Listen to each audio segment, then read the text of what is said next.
الفاتحة.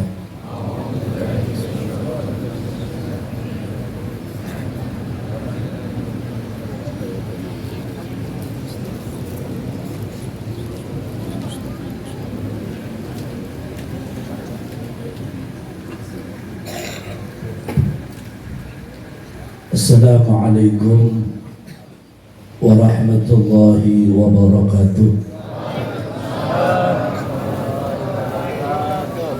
Alhamdulillah, salatu wassalamu ala sayyidina wa nabiyyina wa qurrati a'yunina wa nura qulubina sayyidina Muhammad bin Abdullah wa ala alihi wa sahbihi wa man wala. Rabbi shrah li sadri wa yassir li amri wahlul 'uqdatam min lisani yafqahu qawli wahdi qalbi wa saddid lisani bihaqqi sayyidina Muhammadin sallallahu alaihi wasallam.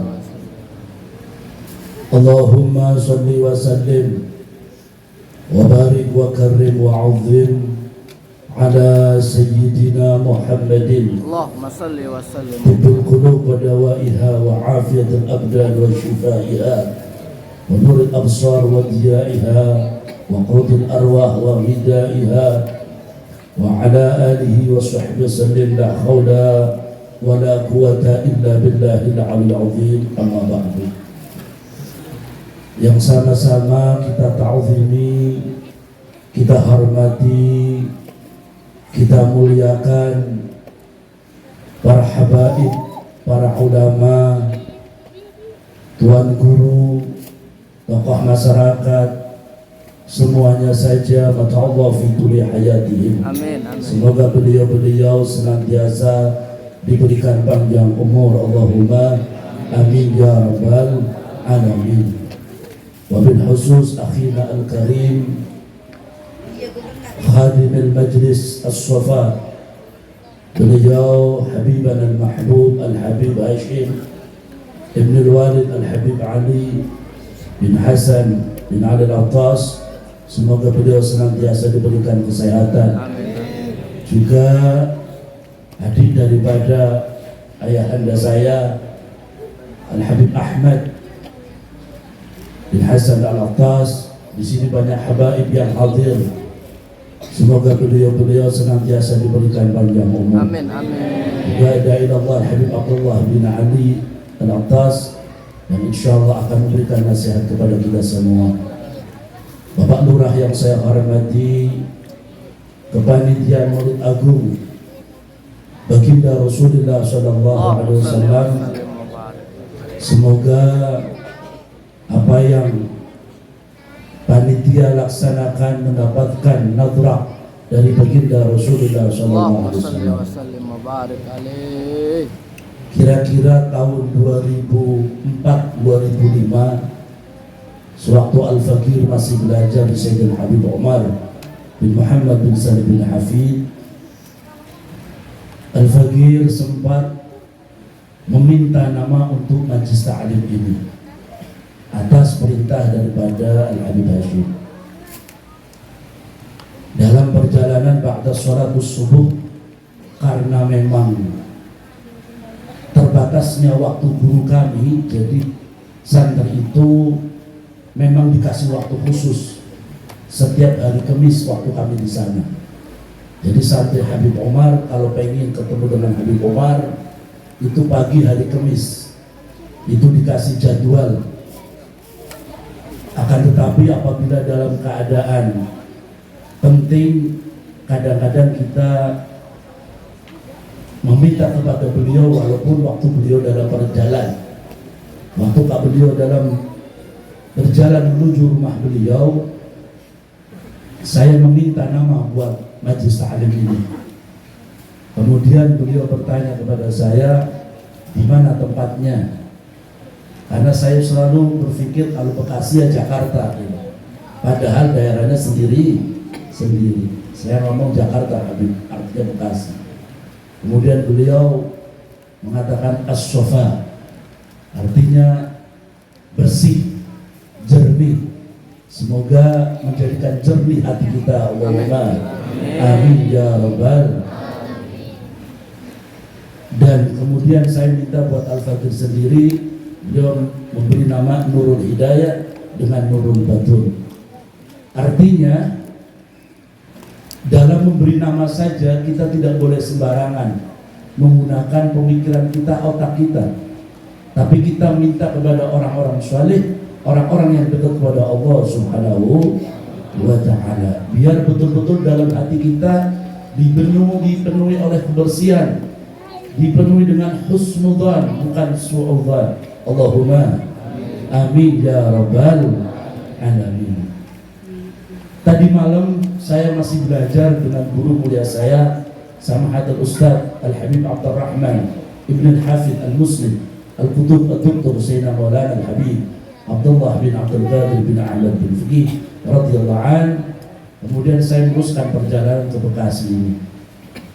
Saya mendapatkan keterangan dari beliau yang Masya Allah, beliau mengungkapkan bagaimana orang-orang sekeliling Nabi Muhammad SAW.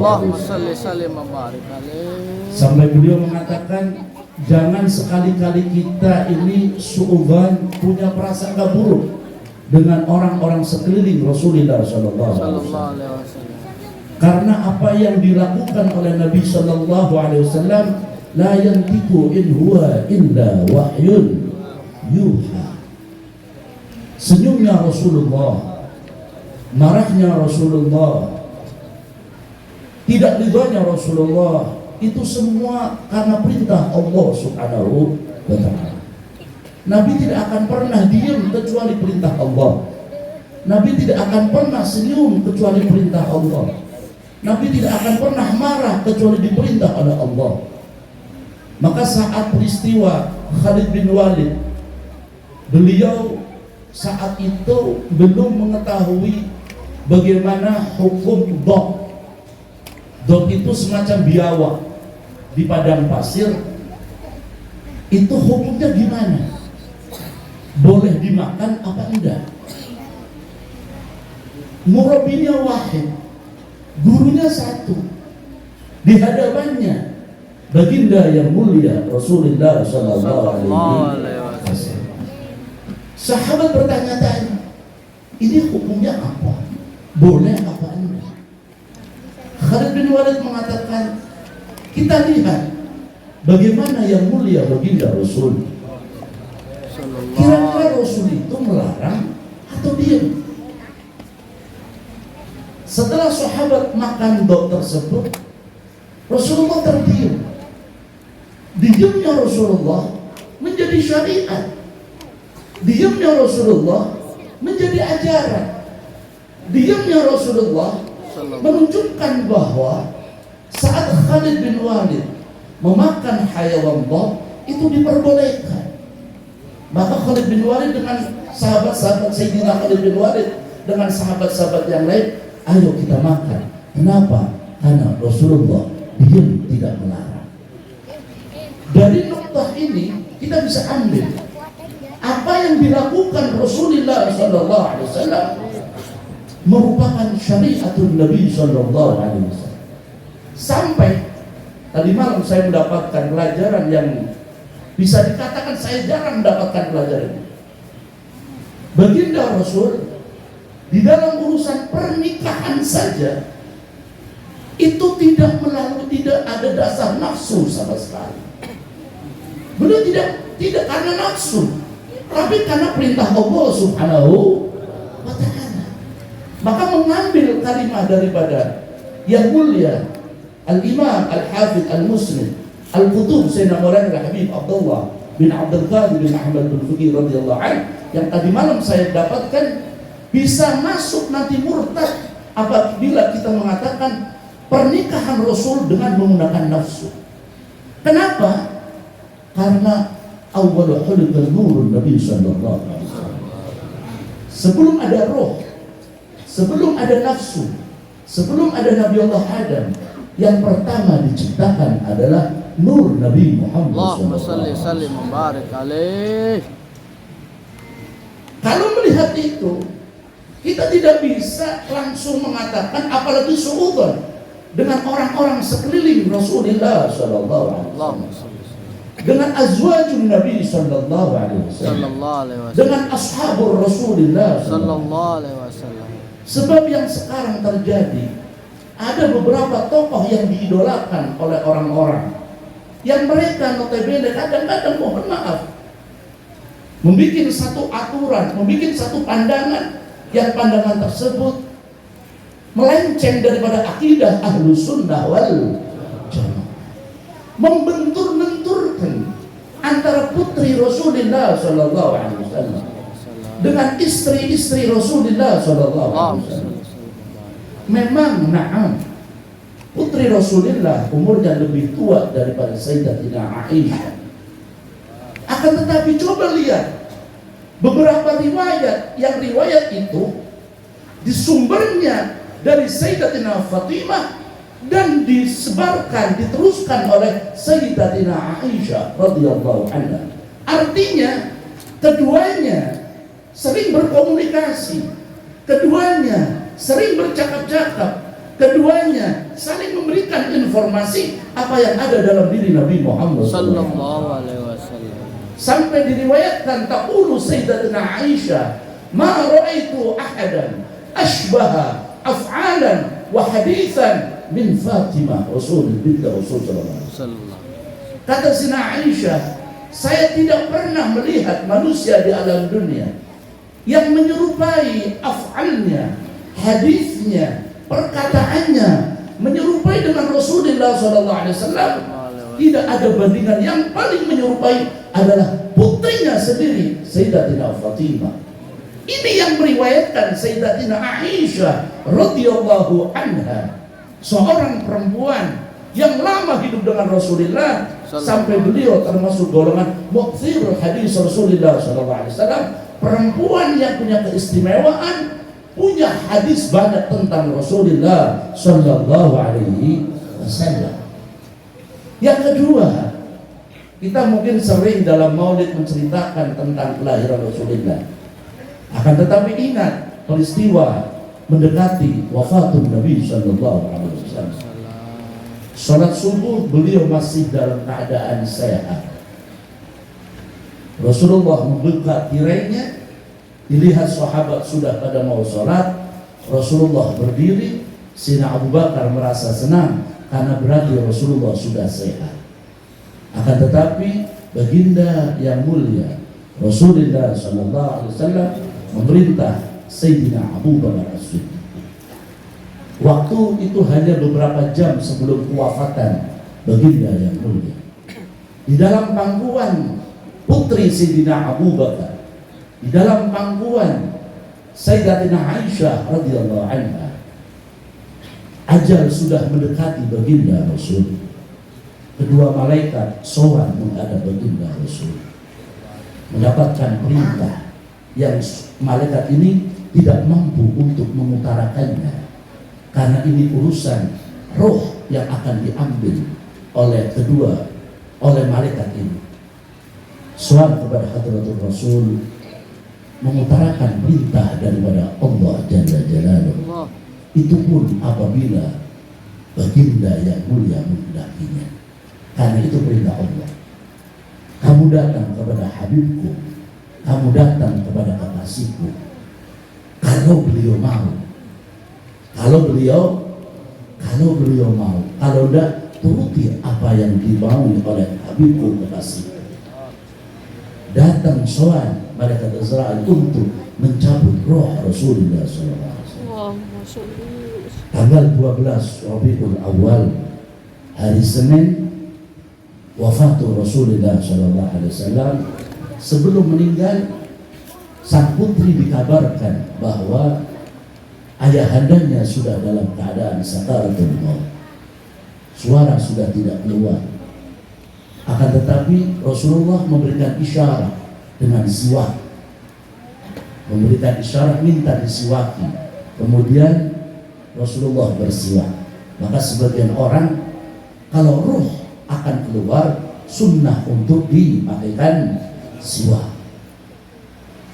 Rasulullah memberikan isyarat kepada putri tercintanya, manusia pilihan Allah al-batul, yang pernikahannya saja sudah dinikahkan sebelum wujud di alam dunia. Coba lihat dalam kitab Al-Batul. Saya punya kitab 100 wanita-wanita populer. Saya beli dari Hadramaut. Ada juga keterangan pernikahan Sayyidina Fatimah dengan Sayyidina Ali sudah dilaksanakan sebelum beliau wujud di alam dunia. Itu panggil dengan isyarat oleh Rasulullah SAW. Saking pelannya itu suara, Sayyidah Aisyah yang di pinggir beliau tidak sempat mendengar. Suara apa itu? Percakapan apa? Antara sang ayahanda dengan sang putri pilihan Allah Subhanahu wa ta'ala. Kalau kita yang dengar, pingsan. Gak usah ulama, gak usah Rasul. Kita pulang dari rumah sakit, kemudian dokternya mengatakan penyakit kita sudah parah. Jantung sudah tidak mulai rusak, ini sudah rusak. Terus dokter mengatakan umur bapak mungkin tinggal 3 hari. Pingsan apa sakit apa tambah mati orang itu. Ketakutan ini orang. Kita divonis penyakit yang belum tentu mati saja. Saya waktu mondok di Sarang tahun 91, antara setelah 3 tahun saya mau masuk pembahasan Alfiyah, saya kena penyakit parah.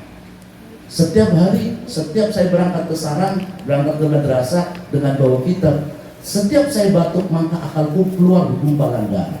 Hampir 4 tahun. Dokter mengatakan sudah bahaya ini. Teman saya, inna lillahi wa inna ilaihi. Teman saya yang satu kamar meninggal. Ada teman ngomong sama saya, "Bib, temennya antum meninggal." Sebenarnya mau ngomong, tunggu giliran antum. Kita digitu aja sudah ketakutan. Ini lisan la yantiqu in huwa illa wahyun yuha. Lisan baginda Rasul yang membisikkan kepada putri tercintanya, yang sebelum dibisikkan itu keluar derayan air mata dari putri yang mulia, nangis melihat sang ayahanda akan meninggal, menangis dan menangis karena akan berpisah dengan orang yang sangat beliau kagumi. Tapi subhanallah, setelah bisikan itu berubah putri Rasulullah 180 derajat. Apa bisikannya? Ya Fatimah, kamu tidak usah menangis. Keluarga saya yang akan cepat meninggal setelah saya, kamu. Coba bayangkan. Nanti yang paling cepat kamu nusul. Wa fi riwayat 3 bulan, wa fi riwayat 4 bulan. 6 bulan. Coba bayangkan. Divonis meninggal oleh baginda Rasul. Setelah itu wajah beliau berseri-seri, wajah beliau senang dan senang, seakan-akan akan terbahak, seakan-akan akan terbahak, tapi bukan terbahak. Itu riwayat dari subhanallah Muhammad. Sayyidatina Aisyah bertanya kepada Sayyidatina Fatimah.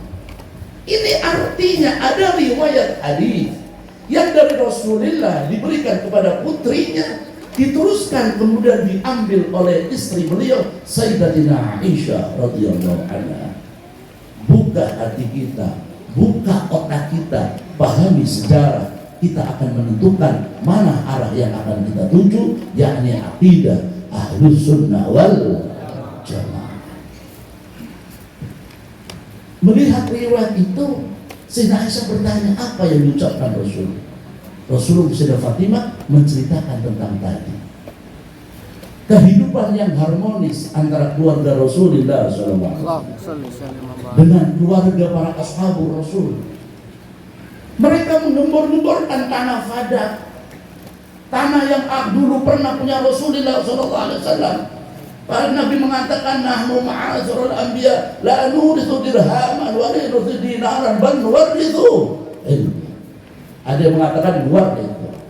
Kami, kata Rasulullah, keluarga Nabi tidak mewariskan dinar dan dirham, akan tetapi mewariskan ilmu. Salah besar, sangat dangkal otaknya apabila mengatakan, menuduh putri putri yang mulia Sayyidah Fatimah menuntut tanah Fada. Sangat-sangat jauh. Saya kemarin mendengarkan satu ceramah dari salah satu murid Sayyidina Habib Umar yang saya jarang mendengar. Kehidupan pribadi Sayyidina Habib Umar bin Muhammad bin Said bin Hafid. Apa? Suatu hari ada orang meminta mengakui tanah yang Habib Umar punya. Habib punya tanah, kemudian diakui oleh orang. Kalau kita ribut, Ya Allah. ini jauh. Sayyidina Habib Umar dengan Sayyidah Fatimah sangat jauh. Kita masih bisa melihat beliau. Kemudian Sayyidina Habib Umar menunjukkan sertifikat tanah yang memang atas nama tapi sudah terbeli oleh keluarga Habib. Salah satu keluarga bilang, Habib, ini kan punya kita, kenapa diberikan kepada dia? Beliau mengatakan, ini tanah sertifikat udah sama saya. Cuma kalau punya kamu, ya berarti punya kamu. Kalau ternyata sertifikat tanah ini punya saya, berarti punya kamu. Kalau kita kan berarti punya, kan gitu. Orang awam kan gitu kan, berarti punya saya. Karena ini adalah atas nama saya. Tapi beliau enggak. Kalau ini atas nama kamu, ya buat kamu. Kalau punya saya, ya tetap buat kamu. Sang putra bertanya, Bah, kenapa? Apa yang beliau katakan? Kamu tidak malu di hadapan Allah, kita hanya memperebutkan sepetak tanah. Sallu ala Nabi Muhammad. Ya Allah, kita di kampung hanya urusan sahas aja ribut. Urusan batas tanah aja ribut. Kadang-kadang sampai pukul-pukulan, sampai akan bunuh-membunuh. Itu akhlak manusia yang masih hidup, hamba Allah yang masih kita melihat. Maka sangat dangkal apabila mereka mengklaim putri Rasulullah SAW hanya memperebutkan satu bingkah tanah tentang tanah Fada. Jauh ya akhi, sangat-sangat jauh. Orang yang biasa, saya mohon maaf, saya pernah punya tanah 3.400 meter, diminta sama orang, Bib ini punya saya. Kalau saya udah sama dua kamu, kalau ada saya pasti punya, seneng ribut sama dia. Bib ini punya saya, cuma saya lama-lama pusing. Lagi-lagi orang ini, lagi-lagi orang urusan tanah. Terpaksa saya izin dengan ibunda saya, dengan ayahanda saya, abah saya, umi saya, Bah, Umi mohon izin. Ini terpaksa tanah saya kasihkan aja. Kenapa? Sumpuk anda lihat orangnya.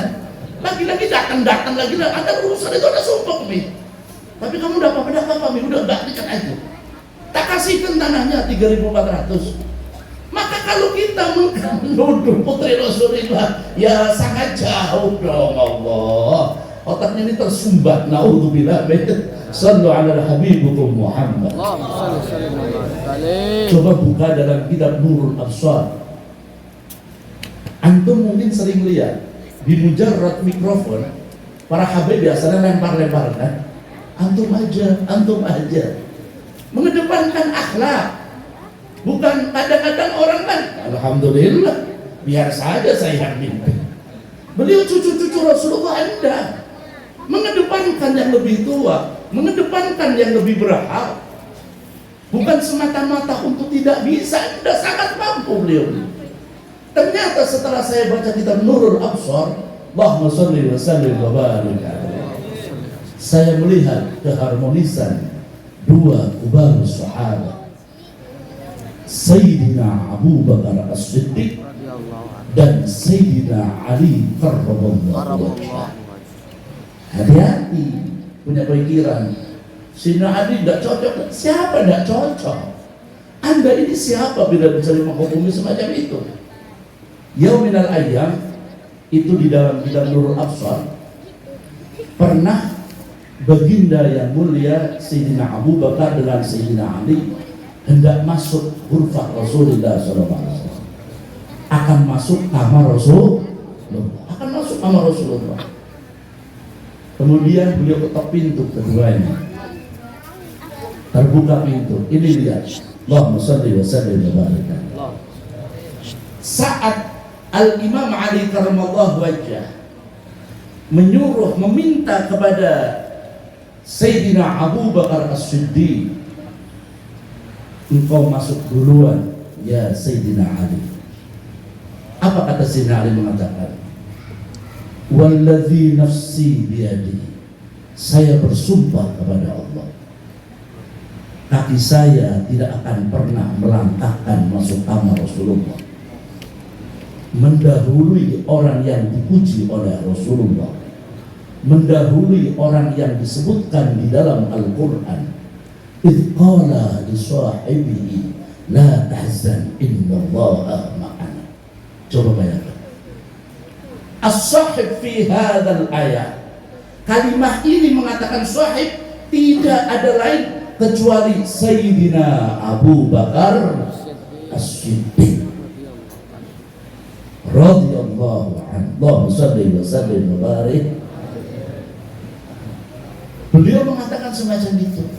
Saya tidak akan pernah melangkahkan kaki saya mendahului orang yang disebut oleh ayat Quran yang disebutkan waktu tragedi peristiwa di Gua Thur saat Rasulullah hendak melaksanakan hijrah ke Madinatul Munawwarah. 3 hari 3 malam Rasulullah di gua. Kemudian orang kafir sudah melihat kaki mereka sudah ternampak oleh Amirul Mukminin Sayyidina Abu Bakar As-Siddiq. Sayyidina Abu Bakar As-Siddiq sudah melihat kaki orang kafir, menangis beliau. Kemudian baginda Rasul mengatakan, la tahzan innallaha idh qala li sahibihi. Saat Rasulullah berkata kepada temannya, siapa dalam sejarah itu yang katakan sahib, tidak ada ditakwil-takwil lagi. Sejarah itu adalah baginda yang mulia Sayyidina Abu Bakar As-Siddiq radhiyallahu anhu. Apa kata Sayyidina Ali? Engkau lebih dahulu harus masuk ya Amirul Mukminin. Apa yang dikatakan sahabat Abu Bakar? Walladzi nafsi biyadi, saya bersumpah kepada Allah, kaki saya tidak akan pernah melangkahkan mendahului orang yang dipuji oleh Rasulullah. Ana madinatul ilmi wa aliyun. Ada Amir Musin Abu Bakar, saya tidak akan pernah melangkah. Siapa Al-Bab? Di dalam ini adalah Sayyidina Ali karramallahu wajhah. Sebenarnya banyak pujian-pujian ini, teman. Cuma waktu sudah malam ya. Semoga barokah Allahumma amin. Amin ya rabbal alamin. Keduanya tidak ada yang masuk sama sekali. Subhanallah, ternyata Pak, arsy pun bergoncang, langit bergoncang Pak, malaikat geger. Ada apa ini? Arsy goncang, ada apa? Malaikat Jibril turun sowan kepada Nabi SAW. Ternyata nampak di hadapan kamar Rasulullah ada 2 sahabat pilihan Allah, mubasyirina bil jannah, mertua Rasulullah dan menantu baginda Nabi Muhammad sallallahu alaihi wasallam. Kemudian Sayyidina malaikat Jibril sowan kepada yang mulia baginda Rasul, menjelaskan bahwa di depan kamar beliau ada 2 manusia yang mulia yang saling mengedepankan akhlaknya. Wa kharaja Rasulullah sallallahu alaihi wasallam. Kemudian Rasulullah keluar dari kamar beliau, wa qabbala wajhuhu. Kemudian kening satu dicium oleh Rasulullah. Kemudian Sayyidina Ali dicium oleh Rasulullah. Keduanya dicium. Seraya Nabi mengatakan, apabila lautan menjadi tinta, pepohonan menjadi pena, tidak akan bisa mengungkap akhlak kedua engkau sahabat mulia Rasulullah. Pahami sejarah ya akhi, jangan memutarkan fakta. Bahasa sekarang jangan suka menggoreng. Sejarah digoreng kayak kacang digoreng. Hubungan harmonis antara Amirul Mukminin Sayyidina Umar, Sayyidina Uthman, Sayyidina Ali, tidak ada sejarah yang hubungan yang tidak jelas. Na'udzubillah min Sampai Nabi Nuh alaihissalam bermunajat kepada Allah saat beliau membuat kapal selalu bocor dan bocor. Beliau bermunajat kepada Allah, ya Allah, kasih saya petunjuk, ini kapal biar tidak bocor gimana? Kemudian Nabi Nuh diberikan perintah, tulis di dalam papannya nama-nama Khulafaur Rasyidin, Sayyidina Abu Bakar, Sayyidina Umar, Sayyidina Utsman, Sayyidina Ali. Ditulis oleh Nabi Nuh. Saya akan tanya, saat itu Khulafaur Rasyidin sudah lahir atau belum? Belum. Jauh. Beratus-ratusan tahun. Nabi Nuh diperintahkan oleh Allah untuk menghormati, mengambil keberkahan daripada ashabur Rasulullah SAW. Yang terakhir, saya teringat alam daripada salah satu ulama Hadramut saat Sayyidina Faqih Muqaddam tidak ziarah ke makam Nabi Allah Hud alaihissalam.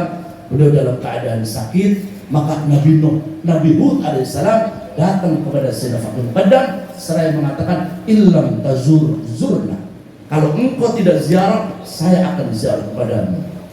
Rumah Sayyidina Faqih Muqaddam sampai sekarang masih ada. Itu tinggi. Nabi Nuh tingginya hampir 15 meter. Itu wafi riwayat sejarah mencatat kepala Nabi Nuh masuk ke dalam jendela seraya merundukkan kepada Sayyidina Faqih Muqaddam, illam tazur zurna, kalau engkau tidak ziarah, saya akan ziarah. Ada hikmah apa menundukkan kepala Nabi Nuh seraya masuk ke jendela mengucapkan kepada Sayyidina Muqaddam? Sebagian ulama mengatakan penghormatan kepada dzurriyyatir Rasul. Itu saja yang bisa saya sampaikan. Mohon maaf apabila ada kekurangan. Astaghfirullahaladzim min qalbin bila amal. Astaghfirullahaladzim minal amal bila ikhlas. Bijahi Rasulullah sallallahu alaihi wasallam. Al-Fatihah.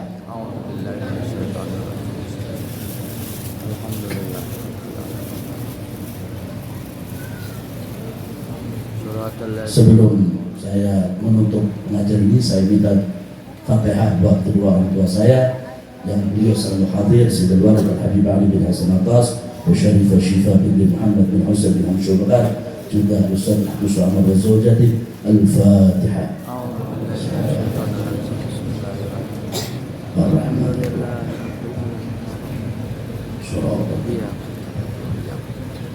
Allahumma fi al-Assalamualaikum warahmatullahi wabarakatuh.